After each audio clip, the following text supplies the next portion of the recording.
So yeah, Stephanie, I always like to start these by asking our guests, how did you even get into the industry? What's your background? Where did you grow up? Your family? Was there an artistic inclination even in the family? Are you yourself a performer? So hello to everyone, first of all. Oh, hello. That's very kind of you. First of all, do you know Montreux or not? Montreux as a festival and Montreux as a little town. As a festival. So actually, just to answer Panos' first bunch of questions, Montreux is a very tiny town by the Lake of Geneva. It had been found somehow by the British at the end of 18th century. And of course, we had a lot of very nice palaces, very nice buildings that the British built for them. Their aim idea was just to spend great time there. Then just after that, they had the revolution in Russia. So that means that all the Russians came to Montreux as well, because of course the palaces, the British palaces were already built.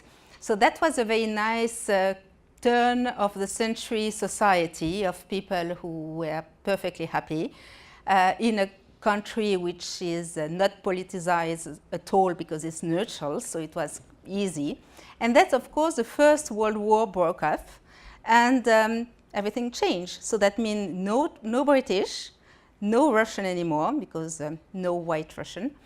So the situation changed in Montreux. We still had the very nice palaces, but not a lot of tourists. And then World War II broke. The situation again was very different.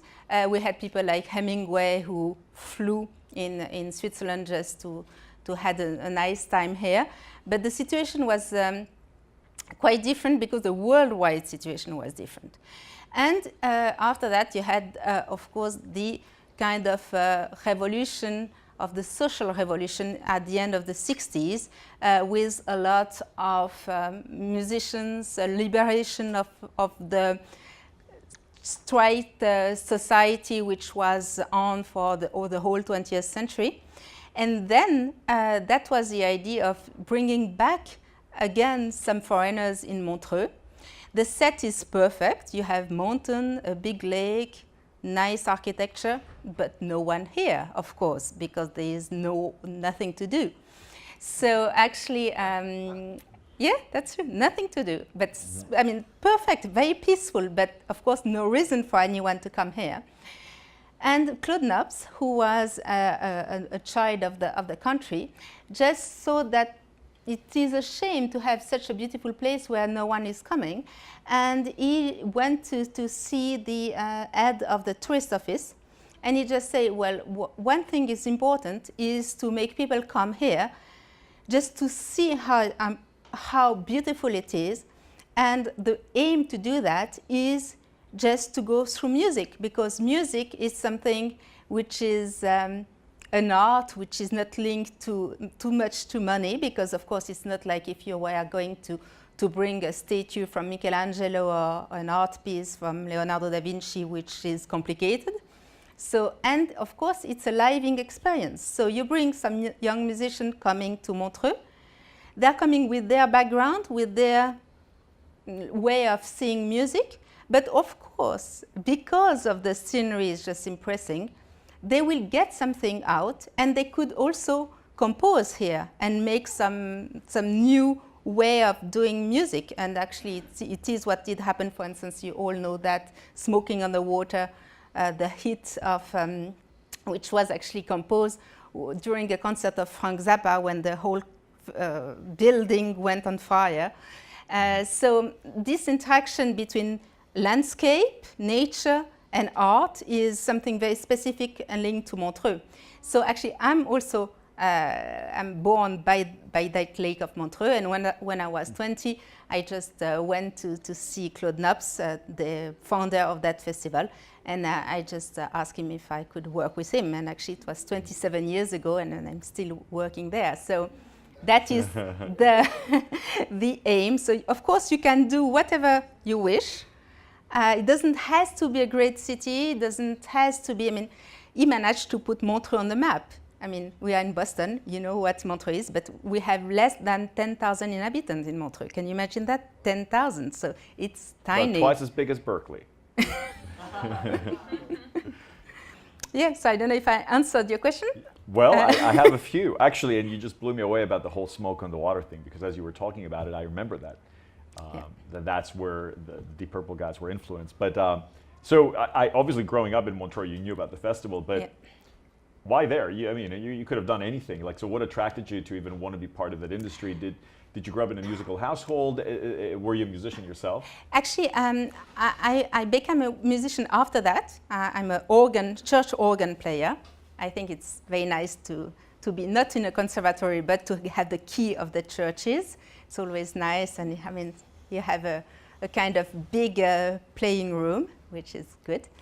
And my father and my family actually are much more linked to visual art. So I traveled a lot when I was a child, mainly in North Africa, just to see all the painting of the Rupest painting, I don't know how you say that, of the first man who just wanted to express the fact that they were human and just began to draw themselves or the animals around them. And that's why I think it's very interesting always to think that every human wants to leave a kind of print of their way of being on Earth. And I think that when I was a child, I was, I don't know, less than 10 years old, to go to see all that cavern and to see these people who lived 10,000 years before Christ and who actually had the feeling that they would spend a little bit of, or even much of their energy by finding the good earth, just trying to reduce that power, just to make it like a paint, and just trying to express their everyday life. I think it's something very interesting. And that is my balance between visual art and music. As you may know, the term music comes from the muse. So the muse, when you read Homer, for instance, it said that music is the most important way for a man to express itself because it is completely not linked to any kind of material thing. For instance, all the painters or the sculptures in antiquity, but any kind of antiquity, were not considered as much as musicians, only because they had a relationship with material, with something very concrete. So they were linked as workers somehow.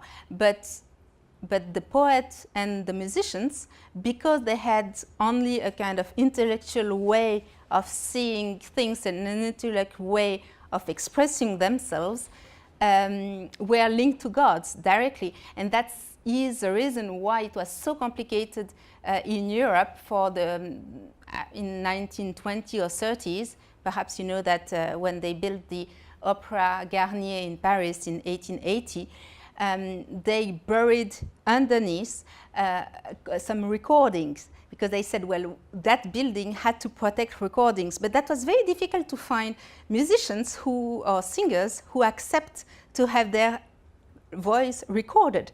Because obviously once you record a voice or a musician or a sound, it is not immaterial anymore. So that means that you go back to the way of being a worker somehow, and you have a proof, and actually people in the future could listen to you. So of course now it's very difficult for us to understand that, but a lot of people didn't want to be recorded at all. So that was the difficulty of the Opéra Garnier. Of course now, after 100 years old, so it was 10 years ago perhaps, they decided to unbury that material, and they released that now you can buy the recording which were made 100 years ago.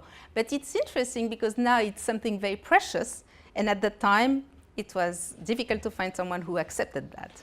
So just going back to Montreux, had you attended the festival as a child, or was it something that you just got curious about, mostly because of the cultural impact that it was having? Of course, yeah. as Montreux is so small, and as it is the only event that you have, everybody is attending the festival anyway. What you have to know is, of course, as it is a small town by the lake, you have one casino, so a kind of turn-of-the-century Kursaal, which broke and burned during the Frank Zappa concert. But of course, you have a lot of concert outdoor. Yeah. How many of you know the story that Smoke of the Water was composed because of? Okay, cool. Yeah. Two. Not bad. What is interesting, actually, yeah. So you see, Frank Zappa So was Frank given Zappa concert at the Montreux Jazz Festival? exactly, but because actually we had a very good recording studio at that time. Deep Purple were there just to record their album, and of course they were all here, just waiting to record the album the day after, when at the end of the festival. So that means the recording studio would be free. And actually, of course, they saw all that smoke on the water. That's why they played that hit. So for anybody who plays the guitar who picked it up because they heard that riff, like me, I guess we all owe it back to Claude Nobs and Montreux. Yeah, that's it. So, you know, speaking a bit about the origins of the festival, so it's interesting because we talked about that it was envisioned as something that would bring people to a small town. And not to go totally off subject, but I was reading about the Michelin Guide that, you know, most people probably don't know that the Michelin Guide is tied, of course, to Michelin tires. And the only reason why they put the guide out was because they were trying to encourage more people to buy cars so they can sell more tires, so they can, you know, find out cool restaurants. Yeah. So it's interesting sometimes how ideas come about that have an impact that is completely different than the intention, if you will, of the originator. But obviously, I knew Claude from my years of working as an agent, but was he himself a musician? And what drove him to start something and call it a jazz festival? Especially because, to put everybody's perspective, you know, you're talking about 1967. Mm-hmm. You talked about the Cultural Revolution that was happening. We talked about the Beatles. We talked about Rolling Stones. Why jazz? And actually, I do know that he was a musician, but I want you to answer that question. And that's a please. And also, it's interesting because in many ways, Montreux has been single-handedly responsible, in my opinion, for even broadening the term of what jazz truly is, because of its conscious embracing mm-hmm. of genres that most people wouldn't necessarily associate with. That's true. With jazz. And I'd love to also hear a bit about the first lineup, which is pretty fascinating. So actually, as I told you, that kind of little town which had nothing to do except having high-level person coming on holiday sometime, we had a music festival, a classical music festival, because of course in Europe, what is called music is of course the grand genre of music, so classical music. And that was called Septembre Musical, and that was very well known everywhere in Europe. So actually, when Claude Nobs saw that he would like to have another music festival, of course, it couldn't be called music. Of course, you have to imagine that in '67, I mean, there was a little bit of rock and roll, but not a lot of different genre of music. Of course, here you are in the States, that's very different. The jazz is born here, the blues, but I mean, in Europe, the situation is very different. You have classical music or you have everything else. But for Claude Nobs, what was very important was the fact that jazz sounds like liberty. What you have also to know, I suppose you all know about the Atlantic record of the Ertegun brothers. So the brothers Ertegun were Turkish people, and they were the son of the very first Turkish ambassadors in Switzerland. So you have to imagine at that period of the time, it's more kind of a history class about what is Europe, but that's true that actually, of course, the Ottoman Empire fall down after the war, and Turkey emerged. So that was difficult for the country just to have relationship with abroad, because obviously some people just thought that it was just the end of one empire. They were Muslim, they were just at the end of Europe. I mean, a kind of tricky situation. So they opened an embassy in Switzerland, because Switzerland is right in the middle of Europe, but it's neutral. So that means that you wouldn't be seen as being a kind of official relationship with a type of government, like not, it would have been difficult for them to open a first embassy in France or in England, because obviously the political message would have been very different. So these two brothers lived their whole childhood in Bern. And you guys know Ahmet Ertegun and Atlantic? And Neshui, yeah. Okay. So those two young musicians, young children, they were musicians, but they were mainly children, were raised in Bern, capital city of Switzerland. And then the Ertegun father was appointed as being the first ambassadors of Turkey in the States, in Washington. So that means that these Turkish people just did Istanbul, Bern, Washington. So it's just something very strange way of, and it explains a lot about the whole history of that mid-20th century emerging in a different political situation. And of course, the Ertegun brothers, when they were in Washington, they just the whole world changed for them, and they were very much linked to the music, and they played music with their fellow young people in Washington, and they came very much acquainted with jazz and blues. And that's why they decided to do a record company, Atlantic, and just to change the way of having a relationship with musicians. So, and just to have a kind of, because they were Muslim, you have to understand that they were also part of a society which were not the average part of society. So that is very, very normal that when they arrive in the States, they just look for the black people as well.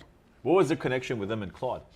So actually, when Claude decided to do the festival in '67, so he went to see the tourist office in Montreux, who said, okay, if you want to do a festival, you can. We don't have a lot of money, but of course you can do it. And of course, he bought a lot of CDs. I mean, he had bought that earlier, a lot of LPs about all what he wanted to each type of music he liked was from Ertegun Brothers, Atlantic. So he took a plane and went to New York and just rang at the Atlantic offices and just asked to speak to Ahmet Ertegun. And of course, the secretary said, but who are you? Do you have an appointment? Because they were already stars here. And Claude said, no, but just I like so much what they do that I wanted to speak to them. And she said, well, it would be difficult. And he said, but I'll come all the way from Switzerland. And of course, because of the Swiss relationship with those guys, that is the way they spoke Swiss-German together. So they met, and at that period, they speak Swiss-German together, and they decided that it was a very good thing also for Atlantic to have a kind of relationship from a country which is in the heart of Europe, but with no political link. Again, that would have been difficult to send some of the musicians in another country at that time. Interesting. So, so the Atlantic Records was almost linked from the very beginning, as you said, with the festival. Mm-hmm. So the festival launches in 1967. Yeah. Who was in that first lineup? I'm curious. And also, how big was that first festival? So it was 3 days.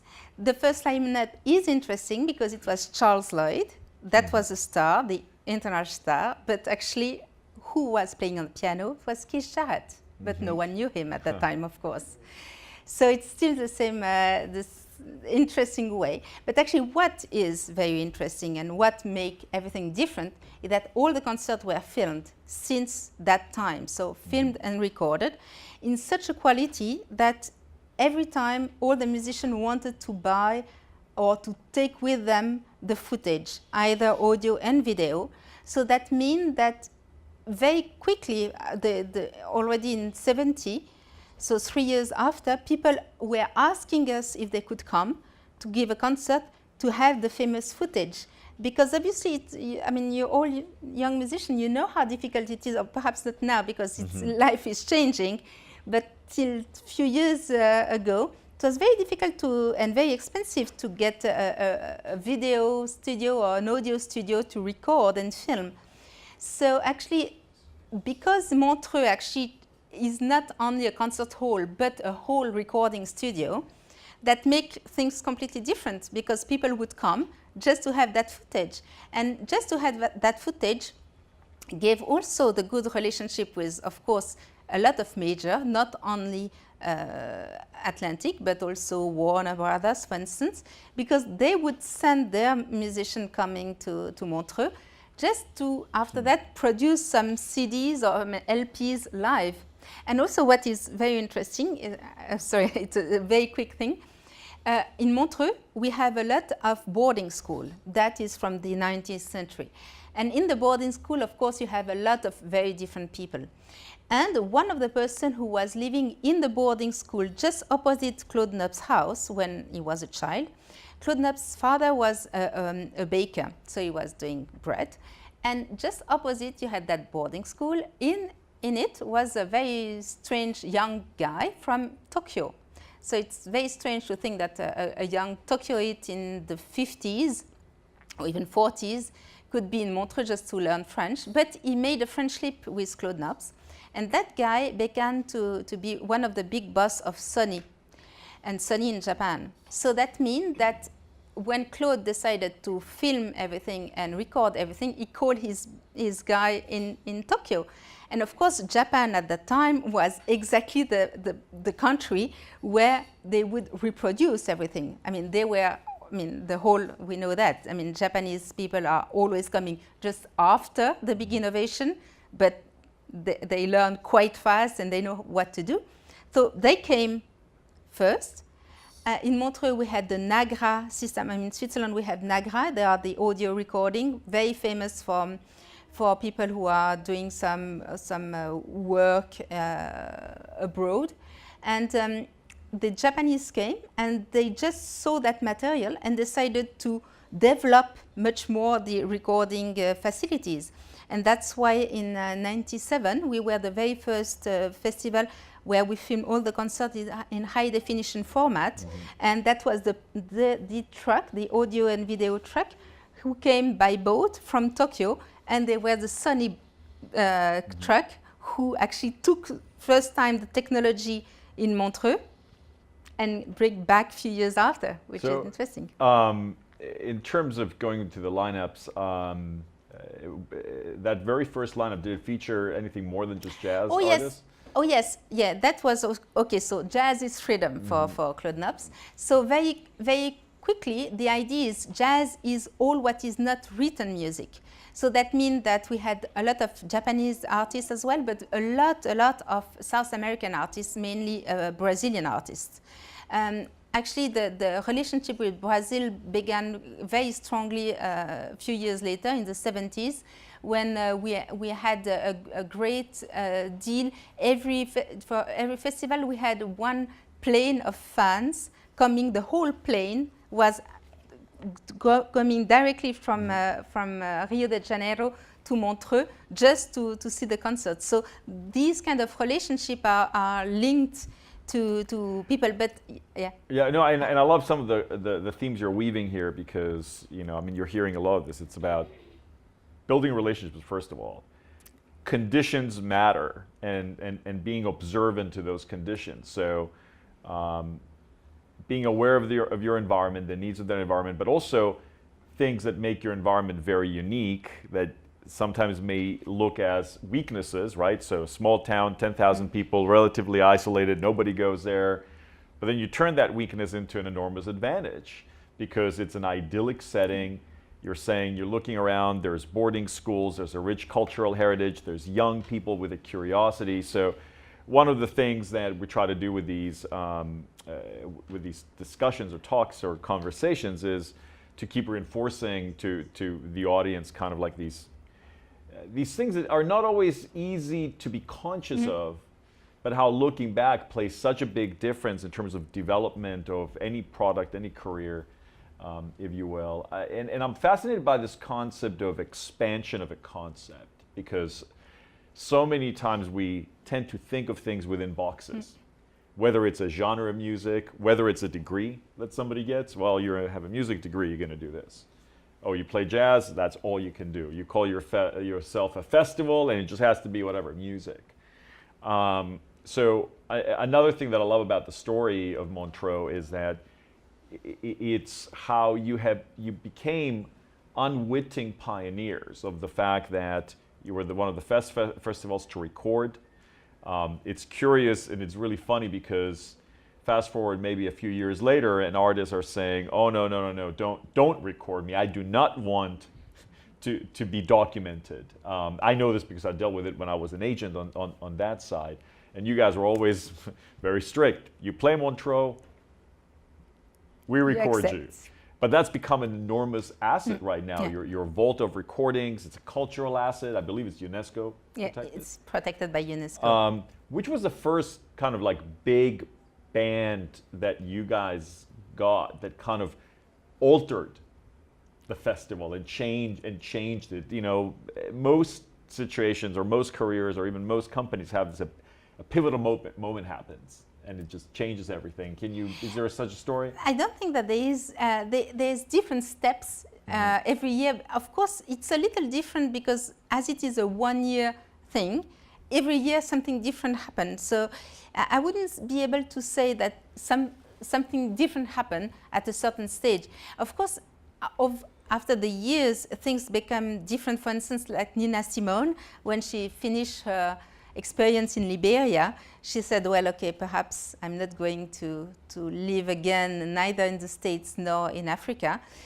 So she began to think about living in another place, and she came to live in Montreux. So actually these kind of things, because the festival was already quite known, people came in the summer, so people wanted to come and live here. David Bowie lived there for 20 years at least as well. So you have plenty of Freddie Mercury, Queen, have the recording studio of Queen is in Montreux actually. So it's a kind of feeling of a snowball, and everything is becoming bigger and bigger. And actually, what is the big good thing is that it has been done always without any strategy.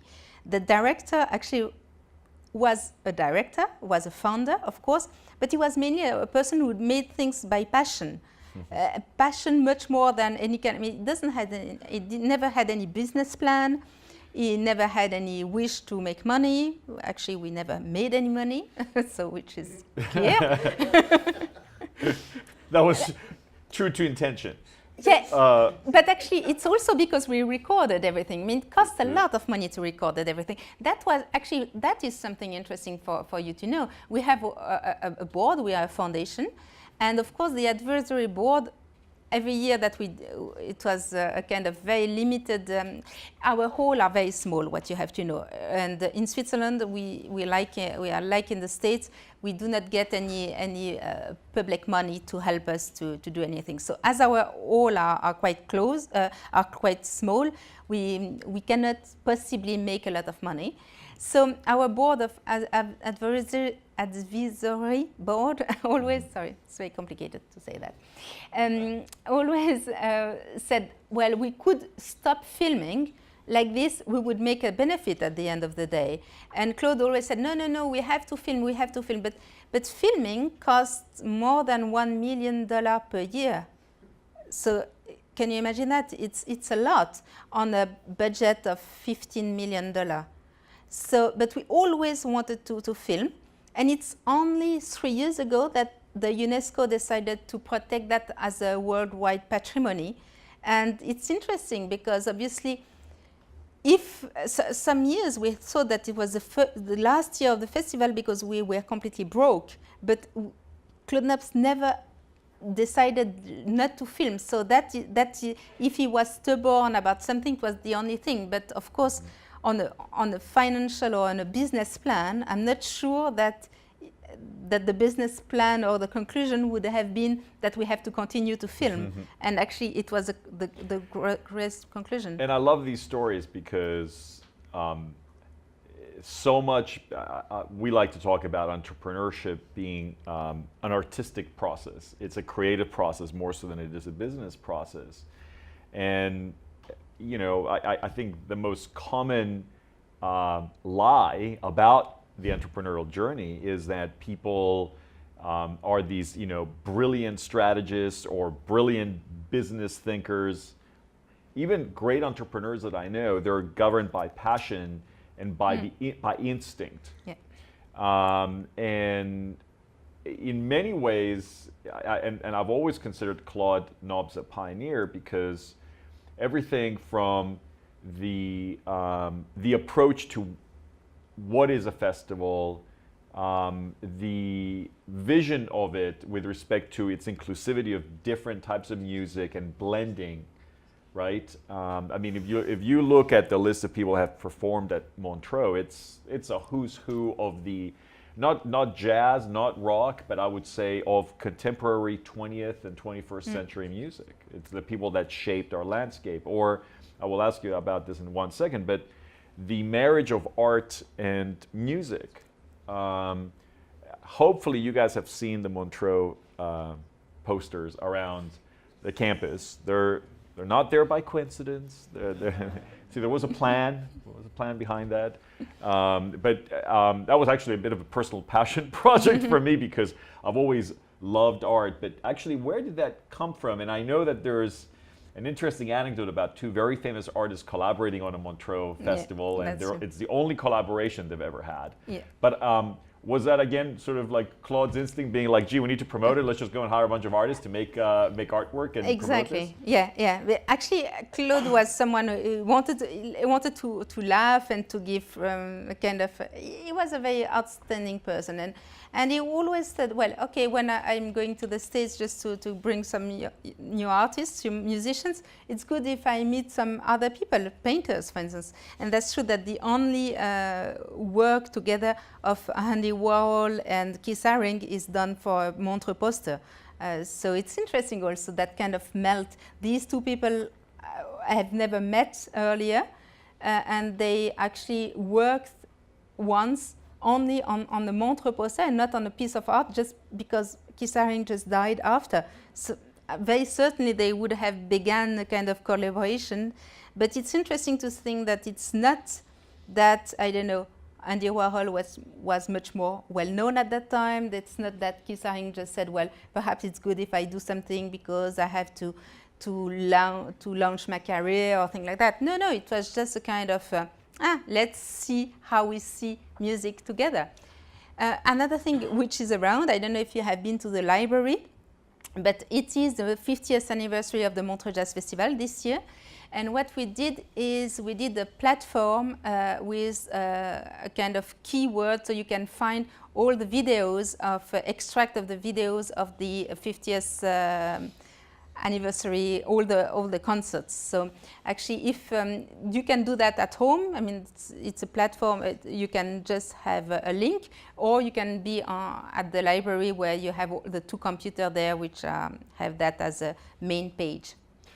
Yeah, and I want to extend a thank you to Heather and the whole operation and library for making this thing happen. But I encourage you to go and spend some time looking at the posters, as well as looking at the interactive installation, because I think it will inform you a lot as creative people how creativity doesn't live in boxes, and that ultimately bringing these different artistic pursuits together creates a much more powerful outcome in so many ways.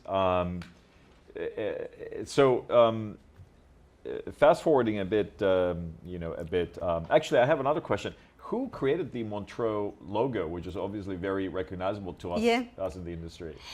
Actually, it was one of the artists. His name was Jean Tinguely. I don't know if you know. He is the husband of Niki de Saint-Phal, that perhaps you know more because she worked a lot in the States.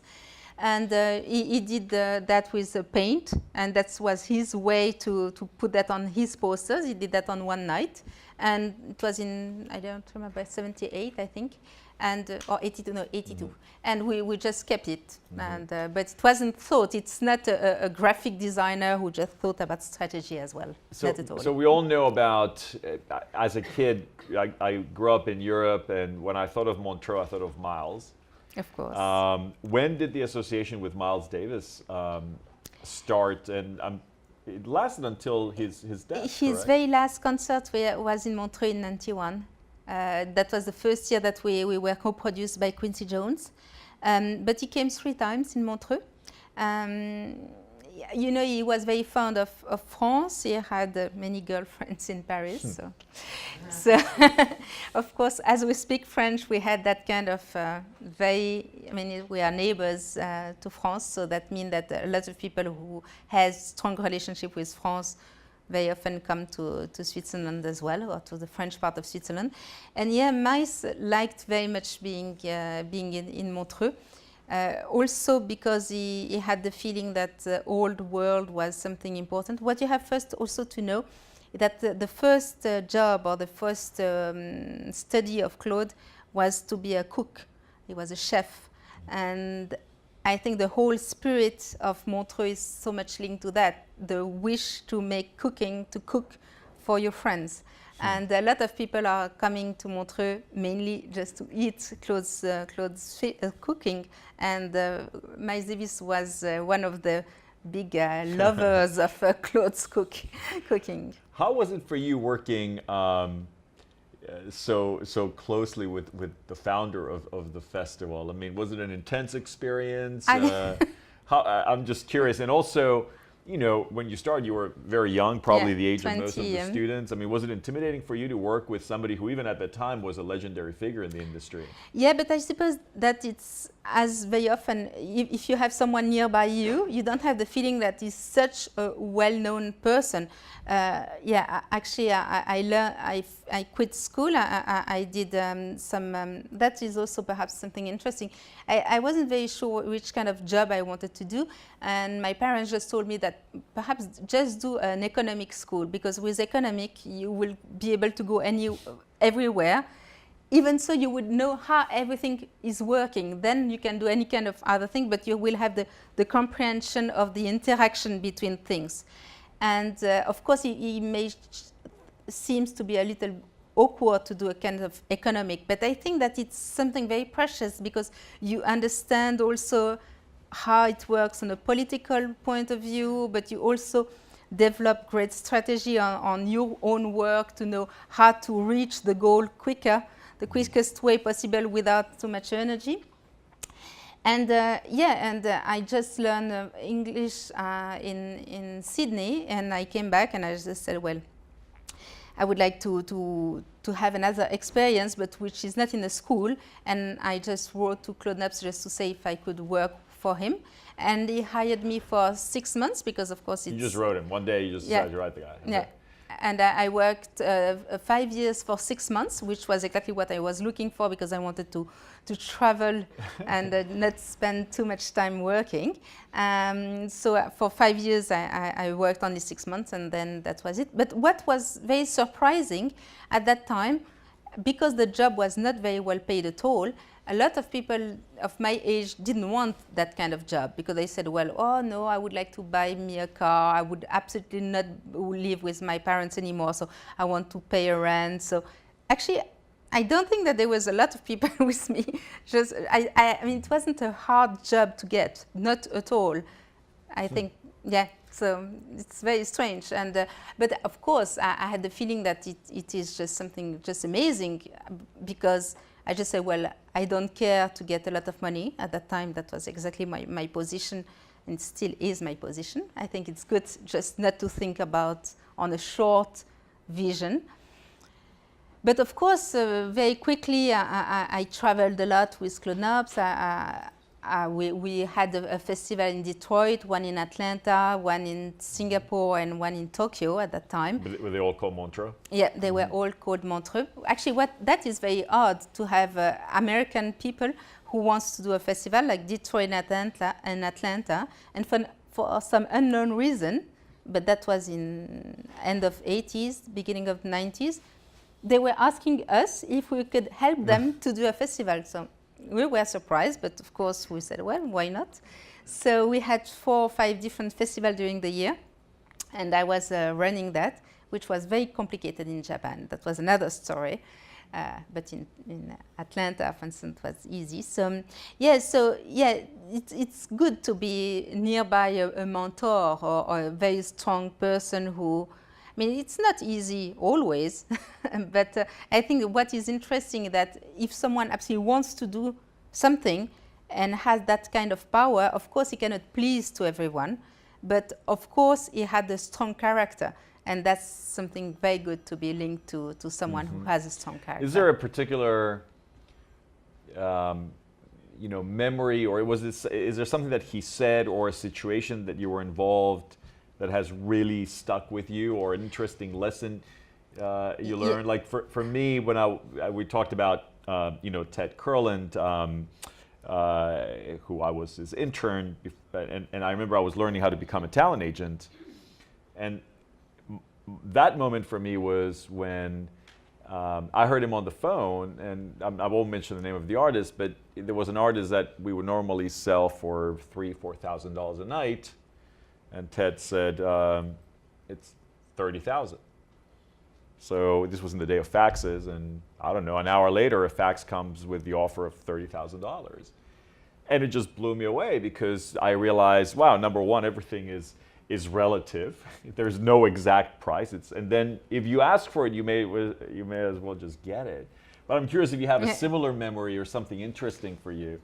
Oh, I have plenty, but actually what is most important now, so many years after, is that the fact for him, it was always the fact that we learn by our mistake. And it's so important to make mistake, because if you don't do any mistake, you would never know how not to make any. So that is something important. And also to control everything. He was always saying that it's good to say or to decide how things should be done, but obviously you cannot be sure unless you do it yourself, so you have to control. But I think that the fact that just to say that you're allowed to make mistake and you should even make mistake is something very precious. So Claude passed away 4 years ago, was it? 3 years ago. 3 years ago. He died tragically in a skiing accident. How difficult has it been to continue the work of especially such a dominant figure? You know, if you met Claude, you would never forget him, because he was such an interesting personality, and for me, a prototypical founder. Yeah. You meet these people and you know why they started what they started, or why what they started is successful, just because they're just sheer forces of nature. How has it been the last 3 years personing something without the person that gave it birth? Well, of course, it's a little sad, but I think that is one point which is very much linked to personality. If you are really a strong personality, you have no problem to just to keep all the contact yourself. I'm sure that actually all the people who had difficulties now because they were founder or they were director of an institution for a long time, and then they become older, but they do not want to leave that in other hand. It's always a kind of a sign of weakness on my point of view. For him, it was a big fiesta. We were just doing what we wanted to do. And he was never protective on any kind of address book, contacts, and things like that. So that means that, strangely enough, it had not have been difficult at all, because we were doing the same job before. We had the same question, the same link. So everything everything went on very smoothly. But the thing which is marvelous is that now, for instance, for the 50th anniversary, we have plenty of different projects. And if I call any kind of person, could be agent, manager, but artist as well, the legacy he gave us is so much linked about friendship, much more than business. That means that even so he's not here anymore, even so he cannot do anything for anyone, so there is no hope of income back or revenue back, but everybody wants to do something for Montreux. And what is very nice, I think, is that to work not only for a promoter or for a festival which is actually hiring artists, so that means a big customer, but mainly to to something that it had a high capital of sympathetic. Yeah, people are always very happy about Montreux. Even so, even if they do not know much, and I think it's so precious to have spent their whole life, I mean for Claude, his whole life, by doing something which makes people happy, much more than to raise money. Why is it, we're talking about something that's been around for 50 years, and there is entire companies that have come and gone that were once almost thought as, mainstays. That was it. There's, frankly, a lot of festivals that have come and gone, a lot of artists that have come and gone. To build something that lasts for 50 years, especially in an industry that's had so many radical changes in terms of the way that people relate to music, the way that people consume music, even the live festival scene has gone up and down. You guys have sponsors, economies have gone up and down. Why is it? Why is it that Montreux endures? I think that something is important. When I said earlier, we are not supported by any public money. And of course, on a certain point of view, a lot of promoters, especially in Europe, would say, oh, no, if I don't have any public money, I would not do that because that would be too risky. But actually, on our point of view, the fact that we are completely free is something important, completely free in a free country. So that means that we do not have any union, that you have a lot of union here. We don't have any public money, that, for instance, all the other festivals in Europe have public money. So, but that means that we have always to count the risk on ourselves. We are a small team of less than 10 people deciding for the festival. So but you're 10 people and you get how many people attend the festival? 250,000 people for two weeks. And how many artists? Oh, something about 20,000 artists. Since the beginning, yeah. No, on one edition. Because you have so many groups at the same time. Oh we have 20 stages. Wow, 20,000 artists. That's incredible. Yeah, 20,000 artists and 250,000 visitors. Yeah, and then how many individual groups come every year? I mean, you program all that stuff. That's crazy. I wouldn't be able to say, but we have 16 days and 20 stages. So and usually begin at noon and finish at around 4 o'clock in the morning. So a lot. We can have a whole different interview of the logistics of this thing. Yeah, on a logistic point of view, it's very precious. But going back to why Montreux endured over 50 years, I mean, what do you think that is? So actually, we are 10 people deciding for the future of the festival, but we are the 10 people who know how it works. And we do not have to please any kind of politician, any kind of people from who would not be linked to the business somehow. So that means that the risk that we take, we know how to take the risk. Our biggest risk actually it's the weather, because obviously we have indoor stages and outdoor stages, but outdoor stages, because we have that kind of big quay on the lake, we have a lot of bars and food and things like that, and that is actually the third of our budget is income from food and beverages. So that is something also very important, that obviously the income of a concert could perhaps pay the fee of the artist, but never more than that.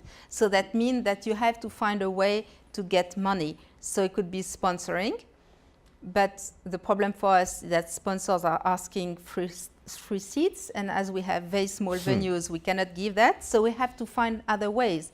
And of course, it's less risky if all of us who are taking a decision, we know exactly where we go.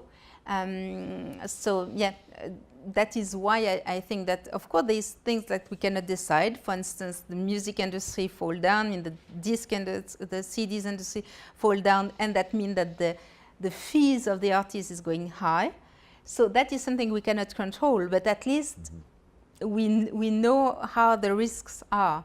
And of course, the fact also that we have the feeling that we are in a very nice venue where people are coming anyway because it's pleasant to be here. and that is important. The sound, for instance, in Montreux, because the halls are so small, that is also something difficult on our budget, that we have the same type of artists who would have filled a full stadium of, I don't know, 20,000 people, but we have our main venue held only 3,500 people.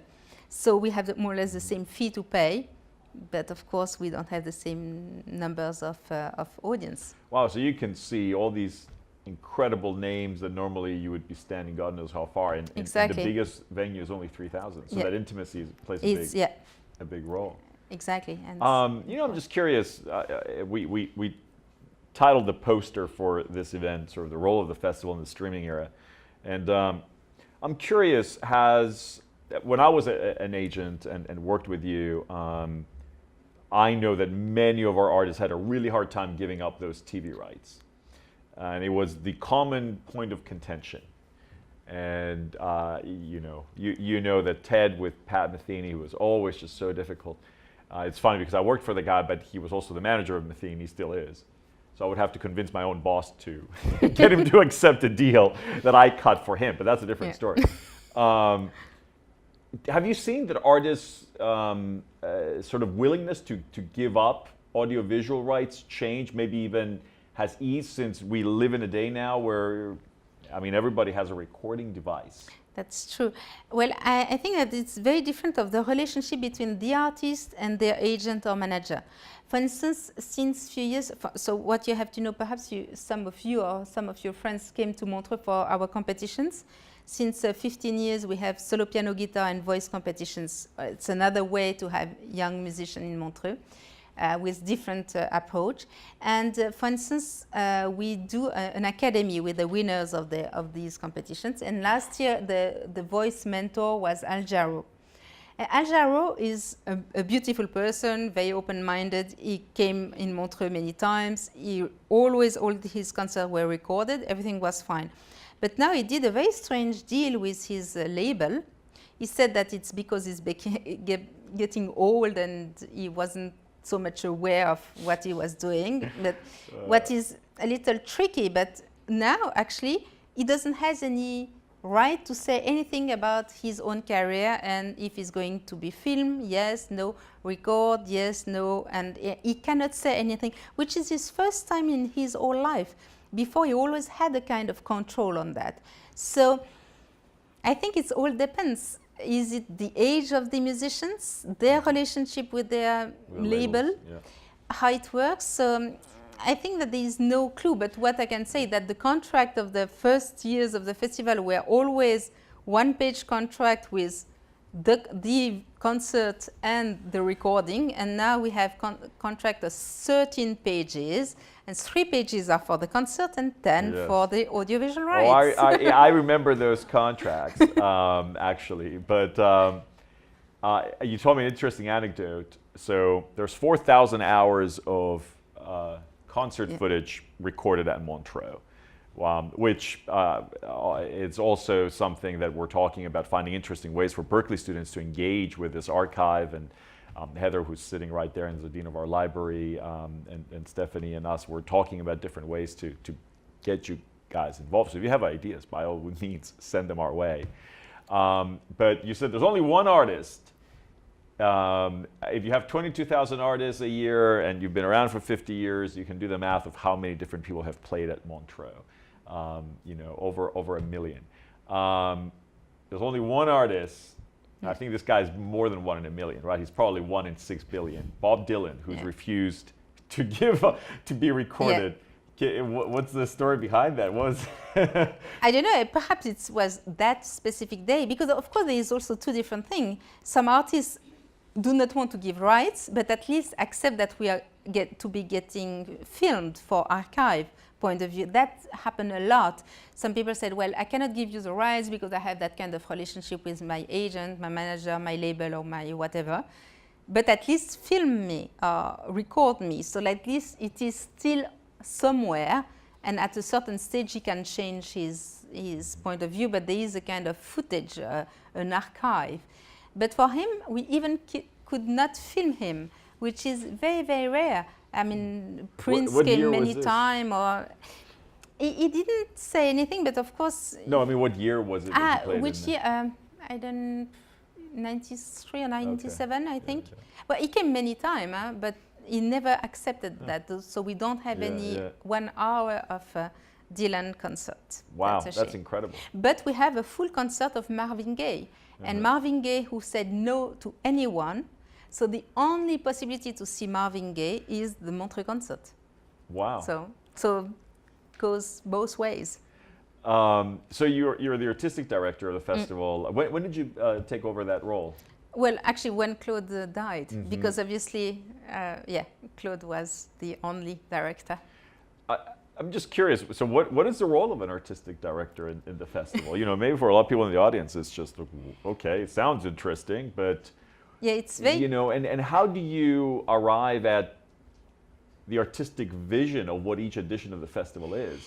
I think that it is perhaps a term which is a little pretentious in comparison to what I can do, because obviously, as I said, we are in a situation where we have to make things happen on a financial point of view. So that means that we should always take a good decision about which kind of risk we are taking, not to do only commercial things, but to make some commercial things just to make sure that at least we have enough money to pay the salaries. And so it's a kind of a balance. And I think it's more kind of, just a kind of balance well, and just, that's perhaps why to have begun as doing an economics course, school is something important, because I think that, for instance, when Claude was alive and still now, we never hired in the office of the festival one musician for a good reason. Even, I mean, a musician who wanted to work in an office, for the good reason that we said that it would be much more too frustrating for him, because business is business, and at a certain stage we have. Even so, a project is just marvelous. Even so, of course, we should spend a lot of money on making that project happen. But if it's not possible on the whole average of being able to secure the whole festival for this edition and possibly the following one, that is a risk that we cannot take. So even a festival that was founded by a guy who's driven by instinct, clearly very artistic, including, I know you're very artistic. At the end of the day, you do have to take some cold business, hard facts into consideration when you're running it, because if you can't live to fight another year, it is the end of the festival. It's the end of the festival. Yeah, and because we are free, I mean, our freedom, we pay our freedom quite a fair amount, because it never happened, but 2 or 3 years we thought that actually would be the end of the festival, because it could be the end of anything. And it would be, of course, a shame if it's due to one risk that we have taken, but we didn't count it right. That would be too difficult somehow.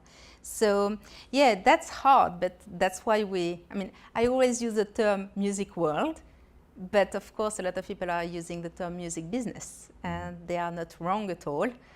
And that's a shame, but obviously the situation would be far different if I would be French, for instance, or Italian, because they have a lot of public money, and they could do things which are completely different. So they have on somehow much more freedom, and they have that feeling. So my colleague, artistic director for French festival, have the feeling that they are much more freedom, which is true in a way. But in the other way, they are so much linked to the politic that actually none of the festivals are still run by the person who founded them, or because they have to go on retirement because of age, or because the politic changed and the mayor changed, so the president changed, so we prefer not to have a good director of a festival, but to have a friend of someone else. So the situation is not better, but it's different. You know, even though I was an agent 20 years ago, it was a nightmare. You would book a tour, and if halfway through booking that tour and government was elected in Italy, half of your Italian shows vanished. Yeah. If a new government was elected in France, whatever, half of your gigs went away because funding was pulled. So to some degree, that very insecurity it creates an interesting freedom, as you said, with respect to the artistic choices that you guys are making, even though those artistic choices still have to be made within the context of continuing to be a business.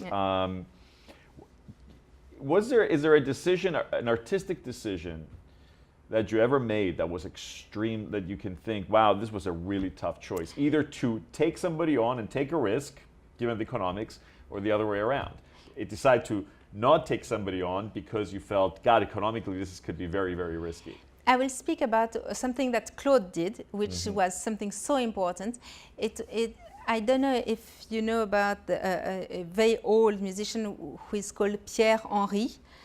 For those of you who do electronic music, he is the grandfather of all electronic musicians. He is around 90 now. And what he did, you have to think it was in the 40s or 50s, he just thought, oh, well, Beethoven did 9 symphonies and he did not manage to finish his 10th symphony. So now at the beginning of the computer, I would like to let's try what could be the 10th symphony of Beethoven. So he, with the computer, with a way of thinking to put in his mind, he did a proposal of the 10th symphony of Beethoven. That's pretty ballsy. Which, interesting. But what is even better, I think, is that in 95 or 6, because of the computer change, all the music change, he decided to do a remix of his own creation. So a remix of the 10th symphony that he has done. And Claude Nobs decided to invite him to do that performance. We had a hall where we put 80 loudspeakers around the hall, and we put him, the musician, with all his machine in the middle of the room, and all the audience were around. And on each of the loudspeaker, you had one channel, and you had that remix of the symphony. And I think that, of course, we didn't sell a lot of tickets. Of course, it cost a huge amount of money, not only on fee, but on putting the whole like that just for one night. But I think that was something very decisive, because it has been a completely an artistic act without any type of idea of economic way or business way, but it has perhaps pushed the way of make the electronic music grow in a different direction because of that. And you guys have had almost every famous DJ that's ever been around play the festival. Yeah, because jazz is, Claude always said that music is like a big bunch of flowers. It's not interesting if they are only red roses. What is interesting is they have different shape and different colors, and jazz is that. Well, I want to make sure that I open it up to people for questions. This is your time to ask any burning question you've had. Please. Yeah. Going back to the posters, if you can talk a little bit about the musicians who did posters, how that came about, and in particular David Bowie. Yeah. So David Bowie, as I said, like Phil Collins, they were two musicians who lived in Montreux. So that means that we had a very different relationship with them than other musicians, because that means that they were living just nearby. We were skiing together. We went to have tea together and all that kind of thing. So that means that a relationship in a different way emerged. Phil Collins, I don't know at all why, but at a certain day just said, well, I love drawing and I would love to draw a drummer, and I would love to be part of the poster. How do you say no to that? Well, it was difficult to say.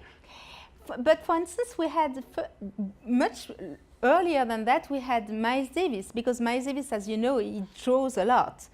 And he draws, and he gave us a lot of drawings, unfortunately without any rights. And he died too early, and actually the person who was taking care of him died as well. Peter. Yeah, Peter Schukat. And so we have a lot of very nice drawing of Miles, but we cannot use them. But that's a shame. But I think that it reflects very well the kind of chimeras he had in his head. I think it reflects very well the idea of what was happening in the head of a musician in end of 70s, beginning of 80s. All depends what he had taken before, but very interesting. What are you talking about? I thought musicians just drank water. No, yeah. Now, just to reply about what was linked to David Bowie.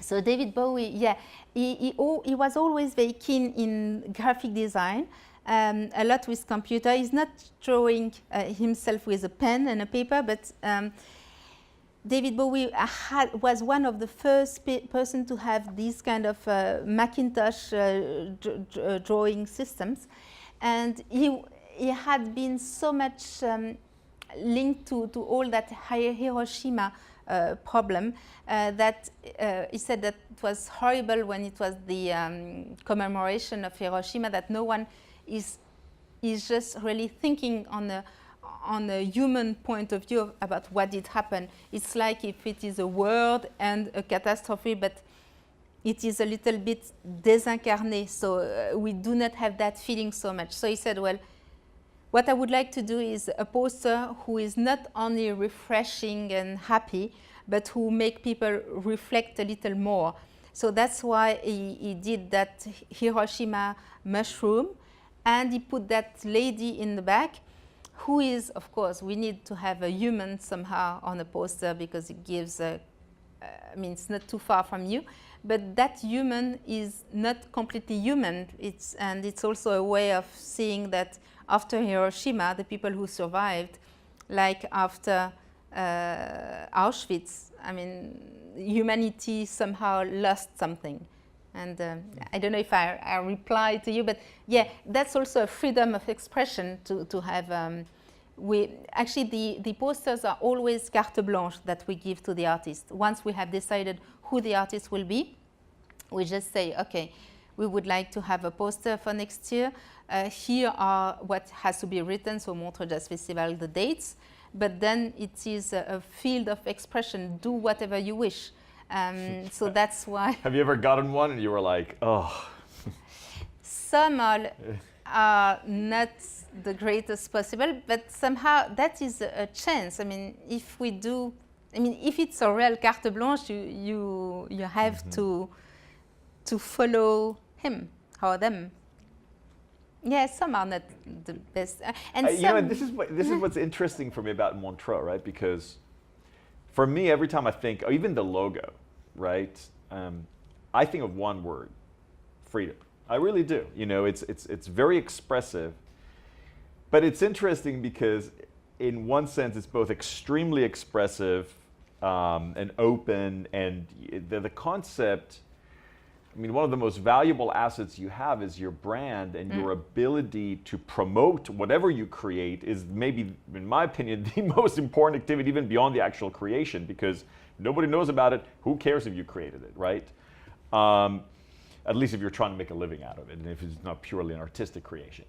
But yet you're entrusting what will be the brand of the festival for an entire year to somebody, and you're saying, here, take a white piece of paper. I mean, how many of you would do that with your album's artwork? Think about it, right? I mean, find somebody and say, you designed the album, and whatever you do, that will be the album cover. I mean, that's pretty incredible. Yeah, but that's reflect very well the way of also a musician when he's on stage. I mean, for us, we never had any curfew, for instance. That means that when a musician is on stage, he can do whatever he wish. On our side, we never asked him to do his last album. We never said that it's a show of 50 minutes, not more.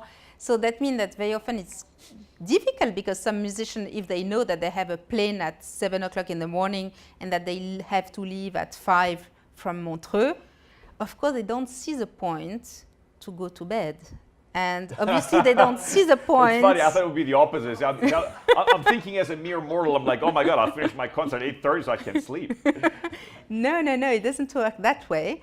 So they don't see the point to go to bed. So that means that if a concert begins at around 8:30 or 9, it does happen sometimes that they are still on stage at 4:30 in the morning. So it's a little bit tiring for all of us, but we accept that. I mean, we are not going to throw them out. What does that do to your scheduling, though? Yeah, well, as I said, we don't have any union, and it's only 16 weeks, so somehow it's long, but it's short. And yeah, it's part of the fact that we think that it's good to leave people doing what they wish. 16 days, not yes, 16 weeks. 16 days. 16 weeks, that would be pretty exhausting. No, already 16 days, it's the longest festival in Europe, at least. I know. It's pretty amazing. I mean, 16 days straight for any festival must be absolutely exhausting. And by the way, this is not official, but Stephanie and I are having a discussion about the prospect of we're creating a new type of internship for the Institute that we're calling, at least informally, ICE ambassadors. That will be a type of internship that will be subsidized by the Institute. So we're talking about the prospect of an intern being at Montreux to observe the entire process of the festival setting, execution, and uncoupling. But it's still early. If you're interested in an experience like that, please let us know, because we're putting these internships for the summer and fall together. And no guarantees yet, but we're... And begin to take French lessons. Take some French lessons and some video lessons, because we will ask you to document your experience and come back and report it, which is why we're calling you ambassadors and not interns or order takers, pizza fetchers, or whatever, the kind of fun things that interns do. Okay, any other questions? Hi. Okay. My question is... That's working. That's working? Okay. So have you started using new technologies to change the experiences of fans? And you have a lot of festivals now that use apps, wearables and things like that. And I was just wondering what you guys thought about that. Yeah, so actually we were the very first cultural institution to have ticketing online and an internet site. It was very, very early. I think it was in something like 96.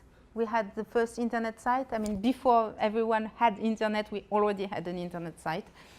What we have to say that Claude Nobs was someone who was very curious about technologies and wanted always to have plenty of buttons everywhere just to see how it was working.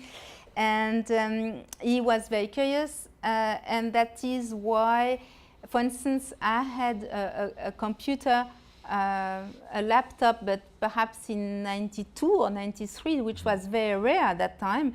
And Claude just bring me back one from the States. They were not in Europe yet.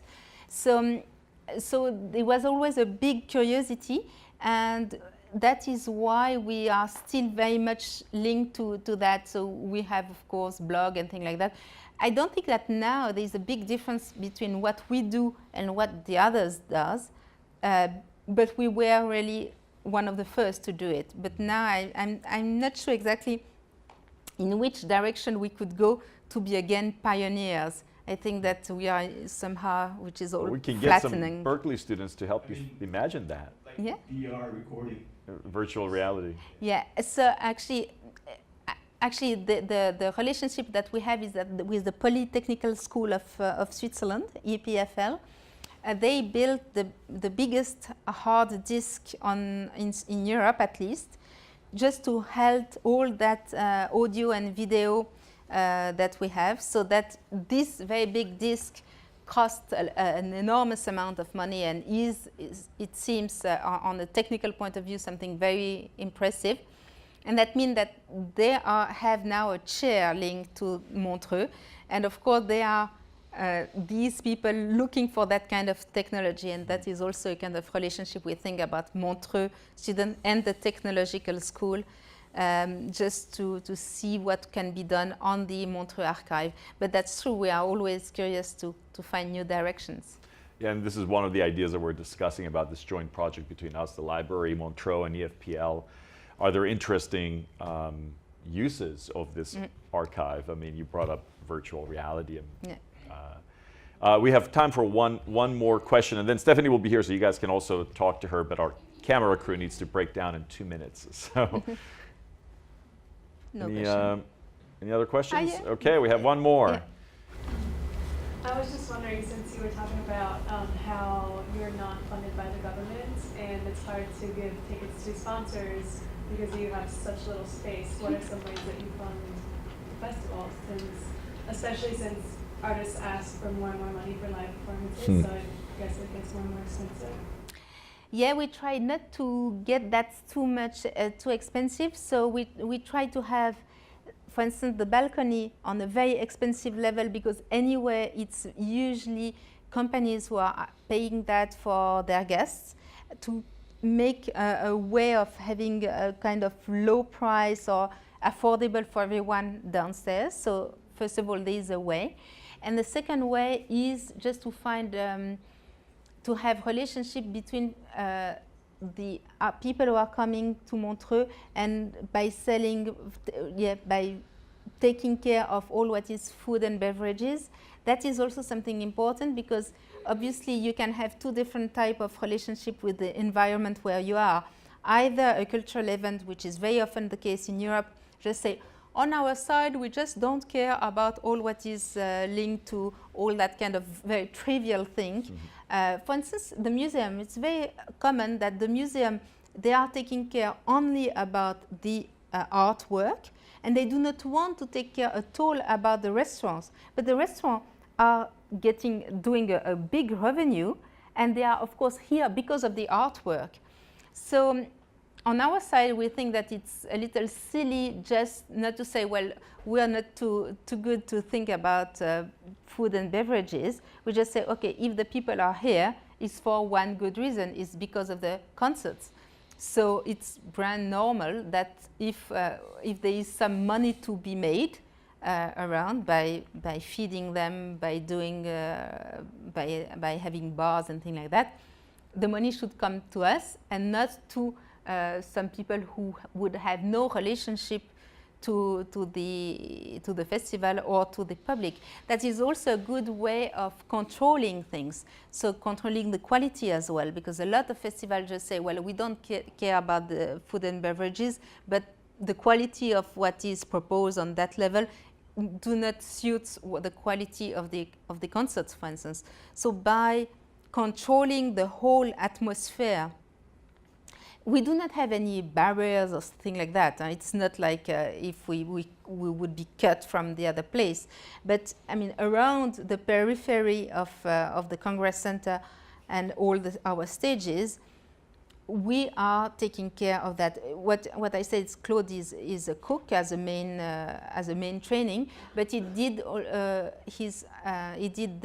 École Hôtelière, so hotel school in Switzerland. So as it is linked to tourist office, a hotel school, and cook, that means that the way of welcoming people, taking care of the idea of how do we do when we have people on the site, and how we accommodate them, what are their needs, and what we can help them with, is a good balance. I think that actually there is no better school than a hotel school to run a festival, because a festival is much more than just doing a programming.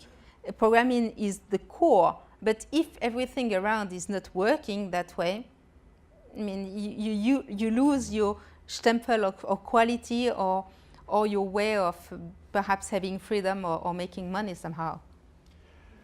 Okay, well, please join me in thanking Stephanie. Thank you.